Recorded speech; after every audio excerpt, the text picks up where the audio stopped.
آپ کو پتا ہوگا کہ جب بغداد کے اوپر تاتاریوں نے حملہ کیا ہے، ہلاکو خان نے حملہ کیا ہے، تو اس وقت بغداد کا ایک چوک تھا مامونیہ، اس میں علماء کرام کے درمیان چھوٹی چھوٹی باتوں پر جھگڑے ہوتے تھے، جیسے آج کل ہو رہے ہیں پنجاب میں اور سرحد میں، حیات النبی اور ممات النبی، یہ حیاتی ہے یہ مماتی ہے، اور اس کے درمیان مناظرے ہو رہے ہیں، اور ساری قوت بیان اور سارا زور بیان ان مسئلوں کے اوپر خرچ کیا جا رہا ہے۔ اسی طرح بغداد میں جب تاتار والوں کا حملہ ہونے والا تھا تو اس وقت میں چھوٹے چھوٹے مسئلوں پر علماء کرام کے درمیان آپس میں جھگڑے ہوتے تھے، اور مامونیہ ایک چوک تھا، وہاں پر مناظروں کا ہر روز بازار گرم ہوتا تھا،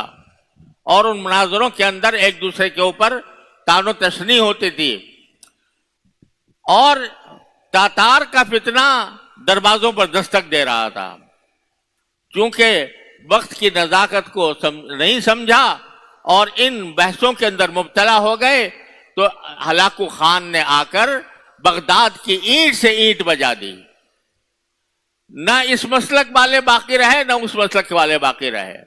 نہ اس نقطہ نظر کے لوگ باقی رہے نہ اس نقطہ نظر کے لوگ باقی رہے۔ بغداد کا جو تباہی ہوئی ہے، اتنا زبردست خون بہا ہے کہ کہتے تھے کہ دریائے دجلہ کا پانی جو ہے وہ انسان مسلمانوں کے خون سے سرخ ہو گیا تھا۔ اس میں کتابیں نظر آتش کی گئیں، کتابیں سمندر میں بہائی گئیں، دریاؤں میں بہائی گئیں۔ ایک کتاب میں نے بغداد کے اندر جا کر دیکھی تو اس کے اوپر لکھا ہوا تھا کہ یہ کتاب مفردات القرآن تھی، امام راغب رحمۃ اللہ علیہ کی، امام راغب اصفہانی رحمۃ اللہ علیہ۔ تو وہ ایک کتب خانے میں نظر سے گزری تو اس پر کسی نے لکھا ہوا تھا کہ یہ کتاب تاتاریوں کے زمانے میں دریائے دجلہ کے اندر پڑی ہوئی ملی تھی مجھے، میں نے وہاں سے اٹھائی تھی۔ دریائے دجلہ میں یہ بہہ رہی تھی، وہ تاتاریوں نے جو کتابیں بہائی تھی ان میں سے یہ بھی تھی۔ یہ اس حالت میں تھی کہ میں کس کو اٹھا کر اپنے پاس محفوظ رکھ سکتا تھا، تو میں نے اپنے پاس اس کو اٹھا کر محفوظ رکھ لیا۔ یہ حالت کیوں بنی کہ ہم نے وقت کے طوفانوں کا صحیح اندازہ نہیں کیا، اور چھوٹے چھوٹے مسئلوں میں، چھوٹی چھوٹی باتوں میں ہم آپس میں ایک دوسرے سے دست و گریباں ہو گئے، ایک دوسرے سے لڑائی اختیار کر لی، ہماری وحدت پارا ہو گئی، اور اس کے نتیجے میں دشمن مسلط ہو گیا۔ انشاءاللہ ثم انشاءاللہ، اللہ تعالیٰ کے بھروسے پر کہتا ہوں، انشاءاللہ پاکستان کے ساتھ ایسا نہیں ہوگا، نہیں ہو سکتا۔ اس پاکستان کی بنیاد میں ہزارہا شہیدوں کا لہو شامل ہے، اس پاکستان کی بنیاد میں ہمارے اکابر علماء دیوبند کا خون شامل ہے، ان کا پسینہ شامل ہے، ان کی جد و جہد شامل ہے،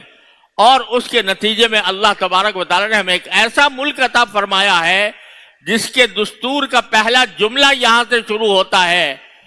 کہ اس کائنات پر حاکمیت اعلیٰ صرف اللہ کی ہے۔ آج ہمیں بہکایا جاتا ہے، ہمارے نوجوانوں کو بہکایا جاتا ہے کہ پاکستان کے اندر شریعت نافذ نہیں ہے، پاکستان کے اندر شریعت نافذ نہیں ہے، لہذا اس کے خلاف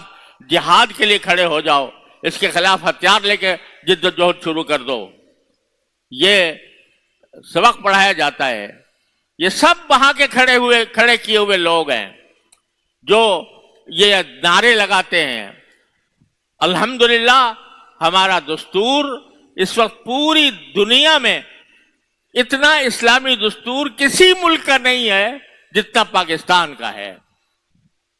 لیکن اس کو نافذ کرنے کے لیے اور اس کو عملی زندگی میں برپا کرنے کے لیے جد و جہد اس طرح نہیں ہوگی کہ بغاوت کر دی جائے یا آپس میں لڑائی جھگڑے شروع کر دیے جائیں۔ اس کا ایک پرامن اور اس کا علمی طریقہ موجود ہے۔ اس افسوس ہے کہ اس علمی طریقے کی طرف لوگوں کا دھیان نہیں، ورنہ آج پاکستان کا کوئی قانون شریعت کے خلاف نہ رہا ہوتا اگر اس طرز عمل پر عمل کیا جاتا جو آج دستور پاکستان نے ہمیں عطا کیا ہے. تو انشاءاللہ یہ سازشیں کامیاب نہیں ہوں گی، لیکن خبردار رہنے کی ضرورت ہے. خاص طور سے نوجوانوں کو میں اپنے عزیز طلبہ سے یہ درخواست کرتا ہوں کہ وہ اس دنیا میں چلتے ہوئے نعروں کے پیچھے جذباتی بن کر نہ چلا کریں، عقل اور سمجھ سے کام لیا کریں، اپنے اکابر پر بھروسہ کریں، اپنے اساتذہ پر بھروسہ کریں، اور جو کام کریں وہ اساتذہ کے مشورے سے کریں، اساتذہ کے علم میں لا کر کریں. جو کام کریں ان کے دیے ہوئے رہنما اصولوں کے تحت کریں تو انشاءاللہ محفوظ رہیں گے. اکابر کے سائے میں رہو گے تو انشاءاللہ محفوظ رہو گے. اور اگر خدا نہ کرے کوئی اور راستہ اختیار کر لیا تو نہ جانے کون سا دشمن تمہیں کہاں بہا کر لے جائے. خلاصہ یہ ہے کہ اس موجودہ ماحول میں اسلام دشمنوں کی سازشیں طرح طرح سے ہمارے ملک پر وار کرنا چاہتی ہیں اور ہمارے ملک کے اندر سرگرم ہیں. اور راستہ ان کا یہ ہے کہ ایک جذباتی نعرہ دے دیا جاتا ہے کسی گروہ کو. وہ جذباتی نعرہ ایسا ہوتا ہے کہ جو نوجوان کے دل و دماغ کو قابو کر لیتا ہے، اور اس نعرے کے پیچھے چل کر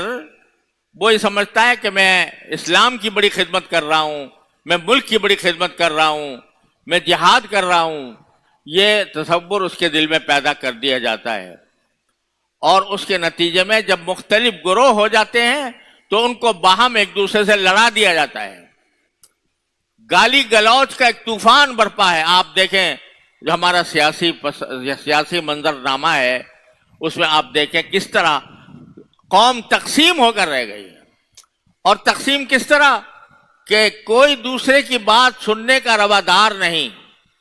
ایک دوسرے کے خلاف گالم گلوچ ہو رہی ہے، سب و شتم ہو رہا ہے، لعنتیں بھیجی جا رہی ہیں ایک دوسرے کے اوپر. یہاں تک کہ کوئی بھی شخص جو کسی دوسرے گروہ سے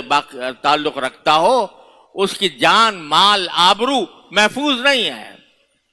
آبرو ریزی، لوگوں کے بے عزتی کرنا، ان کو ذلیل کرنا، یہ فیشن بن گیا ہے، اور اس کے نتیجے میں قوم تقسیم ہو چکی ہے.